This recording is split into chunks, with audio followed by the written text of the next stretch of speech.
So today I'm going to allow my enthusiasm for fusion to shine, and I'm going to talk about 9 fusions that have yet to happen in Steven Universe, what I think they might look like, and what abilities they might have. So let's jump right into it. I went full art mode and illustrated each fusion and some of their weapons.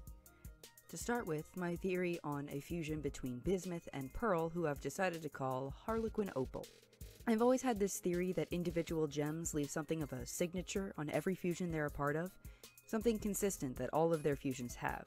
For Pearl, I think this is the 360-degree movement on at least some part of the fusion, i.e. Sardonyx's midsection.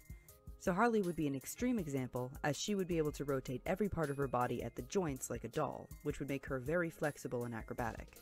While we haven't seen any fusions featuring Bismuth yet, I'm going to guess that every fusion she's a part of creates a multicolored gem, so always 3 or more colors. I think Harley would be very theatrical, much like Sardonyx, but with more of a circus flair, less like a show being put on, and more like a casual boisterousness. She would definitely love to spar. As for her weapon, I'm thinking something as flexible and fluid as she is would be appropriate, but still be able to pack a heavy hit. So I came up with a flail similar to Sugilite's hammer flail. Moving on, I have a fusion between Steven and Sapphire, and decided to have a little bit more fun with her. This is Iolite. Her weapons are balls that she can float and dynamically control the size of. I find it pretty neat that every fusion we've ever seen Steven be a part of never has a classic weapon, so I think that's his signature. And any fusion Sapphire is a part of has some amount of prognostication, whether it's Garnet with classic future vision, or Sardonyx and Sunstone with the uncanny ability to see the audience. I think Iolite has omnipresence. She can look into anything happening anywhere in the current moment, but no past or future, which would make her precisely accurate while throwing projectiles. Now this next one was actually kind of difficult to design. This fusion has been anticipated and speculated about for years, and I've been influenced by admittedly better fan art this whole time, so creating my own design was a bit of a challenge. But ultimately, I like how she turned out. This is Turquoise, the fusion of Lapis and Peridot. Obviously, Lapis's contribution to any fusion would be hydrokinesis, and similarly I think Peridot also contributes some sort of kinesis to all of her fusions, though I think what a Peridot fusion can control can vary. Here I think Turquoise's ability and weapon would be the ability to control metal and transition the metal between solid and liquid at will, kind of like waterbenders with ice. You know, I know they never would, but I always thought it would be a really cool move for Lapis and Peridot to become a perma-fusion like Garnet. The next design I made was my favorite artistically, the fusion of Lapis and Pearl, Moonstone. We already established what I think both of her components' signatures are. I think she has a midriff 360 like Sardonyx, and her weapon would be where the hydrokinesis comes in.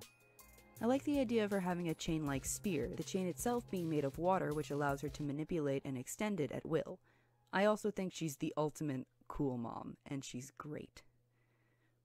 For Bismuth and Peridot, I went with Fire Agate, who I think is just straight up a magma bender.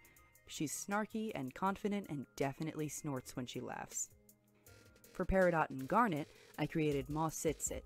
Mossitsit is a faux evil mastermind.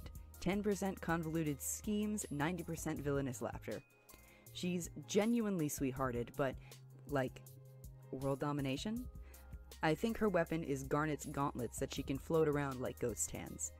She can see only failed timelines with her future vision, so she knows which plans not to use. Next to the fusion I did was Lapis and Steven, creating Cowrite. I think she's simply a huge, happy nerd who's just glad to be alive. Much like Garnet is very self-romance, Cowrite is her own best friend. She's just so proud of herself for existing and being okay. It's beautiful, and I think they'd fuse somewhat regularly. She can control water as usual, but any water under her control gains the healing properties of Steven's spit and turns a light pink hue. What a nerd. I love her. For Steven and Bismuth, I created Iris Agate. They were actually the first fusion I made for this project, and they are just a bro, a pal, a very supportive friend. You want them on your team. They're a slap you on the back, thumbs up, power of friendship kind of person who is just always at a 10 in energy. I think their quote-unquote weapon would be a sort of bubble bazooka.